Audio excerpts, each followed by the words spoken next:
আসসালামু আলাইকুম ভিউয়ার্স, বাংলাদেশের সর্বশেষ আপডেট সংবাদে আপনাদের স্বাগত।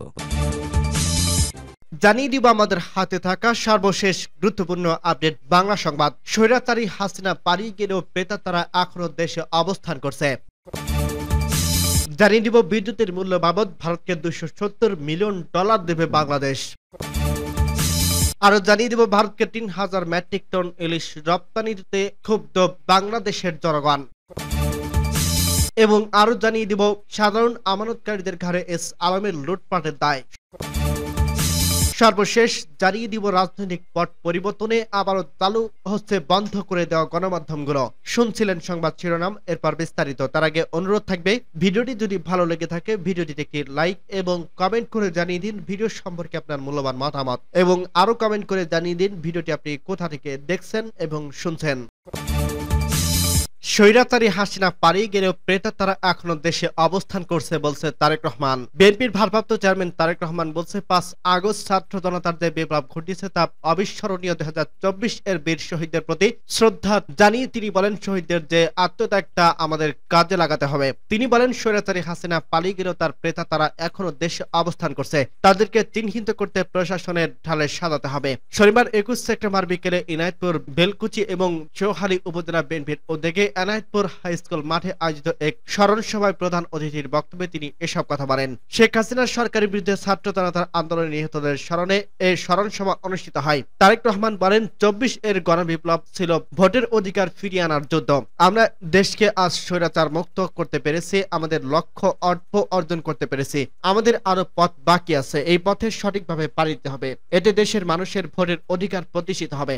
তিনি আরো বলেন, যখন দেশের জনগণের কাছে জবাবদিহিমূলক একটি ব্যবস্থা থাকবে, তখন যারাই সরকার পরিচালনা করবে তারা জনগণের কথা চিন্তা করবে। এ কারণে একটি জবাবদিহিমূলক সরকার প্রতিষ্ঠা করতে আমাদের এত ত্যাগ ও তিতিক্ষা ও আন্দোলন। বিএনপির ভারপ্রাপ্ত চেয়ারম্যান বলেন, দেশের অর্থনীতি, রাজনীতি, আইন ও বিচার ব্যবস্থা সহ সামগ্রিকভাবে মানুষের কাছে আমরা ৩১ দফা প্রস্তাবনা উপস্থাপন করছি। এর মধ্যে অনেকগুলো বিষয় আছে। বিএনপি বিশ্বাস করে, দেশের মানুষের ভাগ্য পরিবর্তন করতে চাইলে সকল সংস্কার প্রস্তাবের সাথে সাথে মানুষের রাজনৈতিক অধিকার অর্জনের পাশাপাশি অর্থনৈতিক অধিকার প্রতিষ্ঠা করতে হবে। বাংলাদেশ একটি সম্ভাবনাময়ী দেশ, শুধু রাজনৈতিক মুক্তি অর্জন করলে চলবে না, একই সাথে এটার সুফলও পেতে হবে। জনগণের অর্থনৈতিক মুক্তি অর্জনের পথে বাতলাতে হবে। যদি আমরা ঐক্যবদ্ধভাবে এগোতে পারি তাহলে সকল ক্ষেত্রে আমাদের মুক্তি হবে। দেশীয় সম্পদ কাজে লাগিয়ে কর্মসংস্থান সৃষ্টি করে বেকার সমস্যা দূর করা যাবে। এনায়েতপুর এবং বেলকুচি অঞ্চলের তাঁত শিল্পের উন্নয়ন ঘটিয়ে শিল্পের ঐতিহ্য ফিরিয়ে আনতে হবে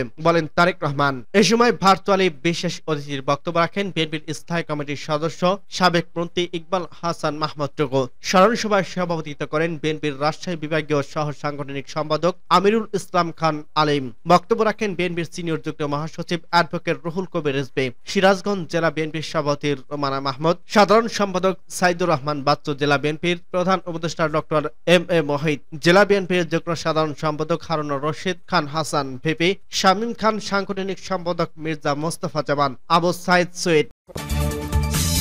বিদ্যুতের মূল্য বাবদ ভারতকে $270 মিলিয়ন দেবে বাংলাদেশ। ব্রিটিশ মিডিয়া ডেইলি মেইলের প্রতিবেদনে বলা হয়েছে, ডলার সংগ্রহের জোর প্রচেষ্টা চালাচ্ছে বাংলাদেশ। ভারতীয় বিদ্যুৎ কোম্পানিগুলোর কাছে $1 বিলিয়ন বেশি পরিশোধের জন্য বাংলাদেশের প্রচেষ্টা বাধাগ্রস্ত হচ্ছে ডলার সংকটের কারণে। ইউক্রেনের ২০২২ সালের যুদ্ধের পর থেকে ব্যয়বহুল জ্বালানি ও পণ্য আমদানির কারণে বাংলাদেশের তার বিল পরিশোধ করতে সক্ষম করছে।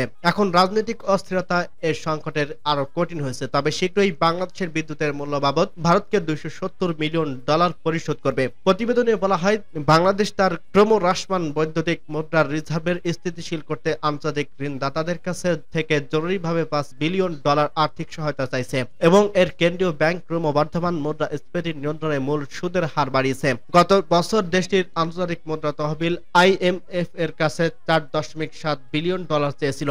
বাংলাদেশে পাওয়ার ডেভেলপমেন্ট বোর্ডের একজন কর্মকর্তা শুক্রবার রয়টার্সকে বলেন, বকেয়া অর্থ পরিশোধের চেষ্টা চলছে, কিন্তু বর্তমান ডলার সংকট প্রক্রিয়াটির উল্লেখযোগ্যভাবে জটিল করে তুলছে।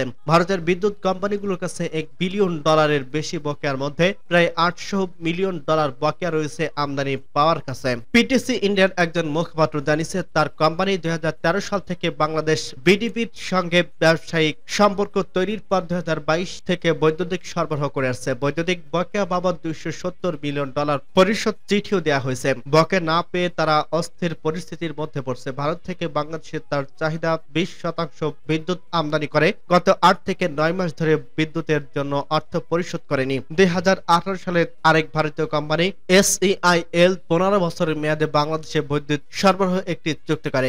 এই কোম্পানিটি এক বিবৃতিতে বলছে, বাংলাদেশে বিদ্যুৎ সরবরাহ ব্যবহৃত হয়েছে। আমরা আশাবাদী যে সংশ্লিষ্ট কর্তৃপক্ষের চুক্তির শর্তাবলী বহাল রেখে বকেয়া পরিশোধ ত্বরান্বিত করায়।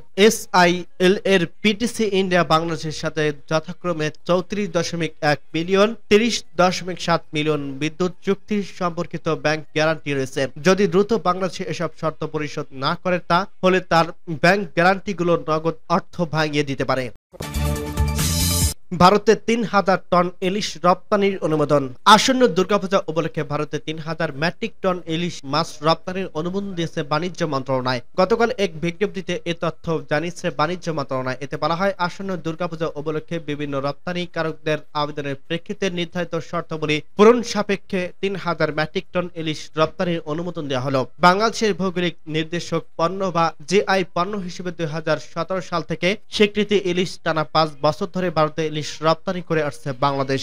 যদিও 2012 সাল থেকে 18 সাল পর্যন্ত রপ্তানি বন্ধ ছিল। প্রায় প্রতি বছর দুর্গাপূজার উপলক্ষে 5000 টন ইলিশের চাহিদার কথা জানিয়ে থাকেন ভারতের ব্যবসায়ীরা। তবে এবার ইলিশ আরোহণ কম হওয়ার আগে দেশের চাহিদা পূরণ করে রপ্তানির সিদ্ধান্ত হয়। এর ধারাবাহিকতায় দুই দেশের বন্ধুত্বপূর্ণ সম্পর্ক বজায় রাখতে 3000 মেট্রিক টন ইলিশ রপ্তানির অনুমোদন দেওয়া হয়। এদিকে রপ্তানির জন্য সংশ্লিষ্ট আবেদনকারীকে প্রয়োজনীয় কাগজপত্র সহ আগামী 24 সেপ্টেম্বর দুপুর 12টার মধ্যে বাণিজ্য মন্ত্রণালয় বরাবর উপসচিব রপ্তানি 2 শাখার কক্ষ নম্বর 127 ভবন নম্বর 3 বাণিজ্য মন্ত্রণালয়ের সাবেক সচিবালয় আবেদনের জন্য নির্দেশক্রমে অনুমোদন করা হবে। তবে উল্লেখিত সময়সীমার পর প্রাপ্ত আবেদন গ্রহণযোগ্য হবে না। এছাড়া যারা এরই মধ্যে আবেদন করছেন তাদের নতুন করে আবেদনের প্রয়োজন নেই বলে জানিয়েছে বাণিজ্য মন্ত্রণালয়। সূত্রমতে বাংলাদেশের মোট মৎস্য উৎপাদন মাছের অবদান প্রায় 12%। মৎস্য ও প্রাণী সম্পদ মন্ত্রণালয়ের তথ্য বলছে এর বার্ষিক উৎপাদন 5,71,000 মেট্রিক টনে দাঁড়িয়েছে।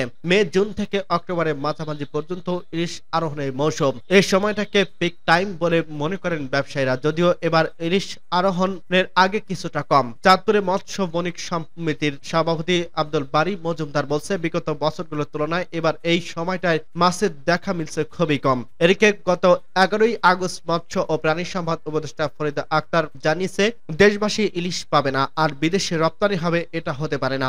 আগে দেশকে গুরুত্ব দিতে হবে, এরপর রপ্তানি করা হবে। সাধারণ আমানতকারীদের ঘাড়ে এস আলমের লুটপাটের দায়। চলতি বছরের 1 সেপ্টেম্বর একটি মেয়াদী আমানতের নির্দিষ্ট মেয়াদ শেষ হয়েছে, কিন্তু 20 দিন পার হয়ে গ্রাহকদের সেই টাকা ফেরত দেয়নি গ্লোবাল ইসলামী ব্যাংক। এ ঘটনায় শুধু গ্লোবাল ইসলামী ব্যাংকই নয়, এ অবস্থায় পড়েছে এতদিন ধরে এস আলমের নিয়ন্ত্রণে থাকা সব ব্যাংকেই। এতদিন সব ব্যাংককে বাংলাদেশ ব্যাংক বেআইনিভাবে যে তারল্য সহায়তা দিয়ে আসছিল, এস আলম মুক্ত হওয়ার পর এসব ব্যাংকে সেই সহায়তা দেওয়া বন্ধ করেছে বাংলাদেশ ব্যাংকের নতুন governor doctor Ahsan S Mansur. ফলে তীব্র তারল্য সংকট পড়ছে ব্যাংকগুলো। ফলে এই ব্যাংকগুলোতে যেসব গ্রাহক আমানত রেখেছিল তারা বিপাকে পড়ছেন। এমনকি গ্রাহকের 20,000 টাকার চেক ও তারা ক্লিয়ার করতে পারছে না। সরজমিনে ব্যাংকগুলোতে দেখা গেছে, এই ব্যাংকগুলোতে টাকা তুলতে এসে প্রতিদিনই নিরাশ হয়ে ফেরত যাচ্ছেন আমানতকারীরা। টাকা ফেরত দিতে না পারায় কোনো কোনো ব্যাংকের শাখায় অপ্রীতিকর ঘটনা ঘটছে।